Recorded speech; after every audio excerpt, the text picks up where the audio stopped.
I'm Jacqueline from Young Dragon Slayers, and this is How to Play D&D Online, a guide for new players. Say Dungeons and Dragons, and most people picture a scene right out of Stranger Things. A group of players huddled around a basement table, rolling dice and moving tiny plastic figures around. And unlike Stranger Things, we have the whole internet at our fingertips. And are also free from supernatural horrors, but that's beside the point. These days, people play Dungeons and Dragons over the internet.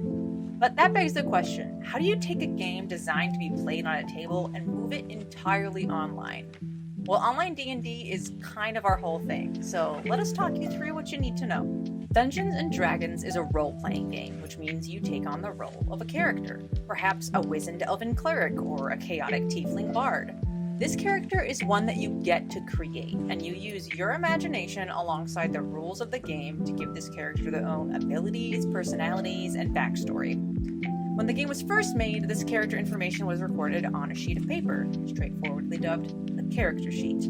When playing D&D online, it's still totally feasible to make a character sheet on paper. In fact, we have a guide that teaches you to do just that. But now, not only are all the reference materials to create a character available online, but you can create a 100% digital character sheet. If you want a character quickly and only care about your ancestry and subclass, you can generate one on Fast Character.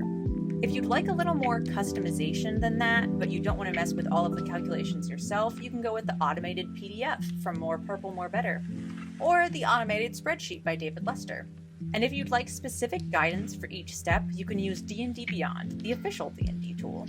Finding fellow online D&D players. Dungeons & Dragons is played with a group of people. Each player takes the character they created and they all team up to go on some kind of quest.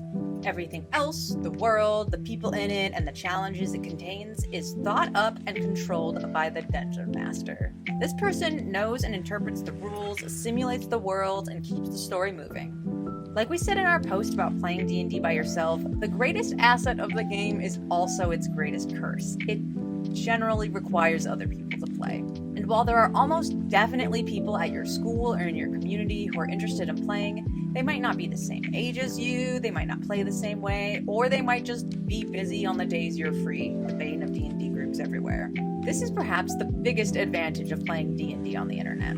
Using video calls, voice calls, and text chats, you can connect with family in different states, friends who have moved away, or even people you met at camp. When we put together our games, we gather information like player age, play style, and schedule, and place similar players and groups together with a professional dungeon master, like me, to make sure everyone has a good time.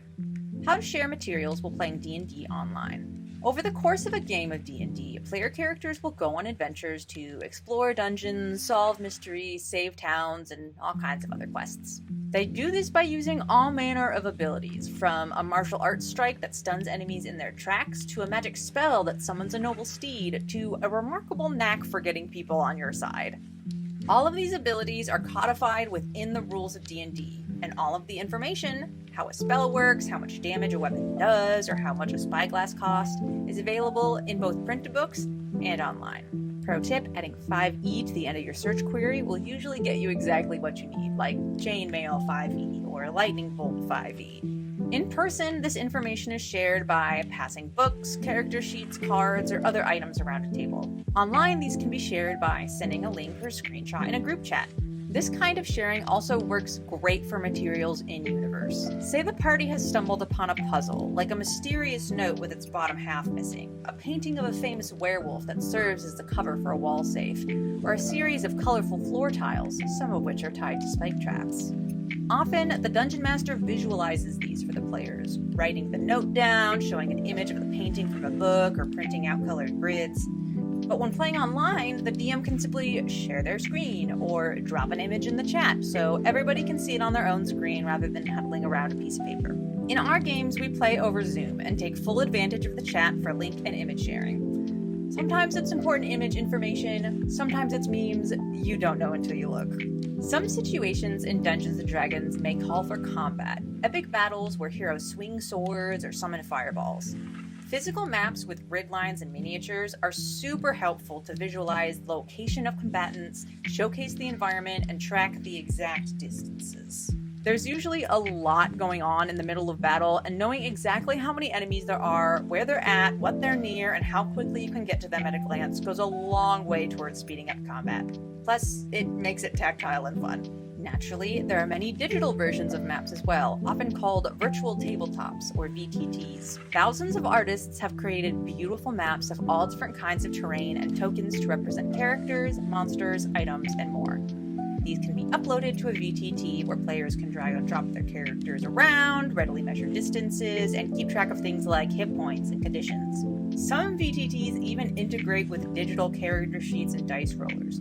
You could navigate to the spell on your character sheet, click a button, and see if you hit, how much damage you do, and how many hit points the enemy has left, all on the same screen. Tools like these keep the math easy and the game moving. Come play D&D online with us.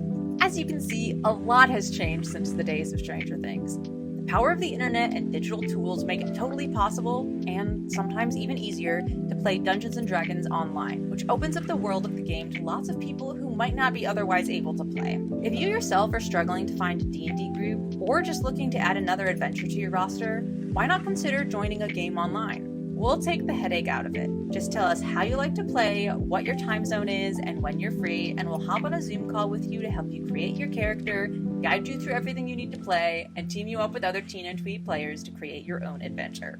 Join us via the link in the description, or leave us a comment telling us about your experiences playing Dungeons & Dragons online. Thanks for watching, and enjoy the chaos!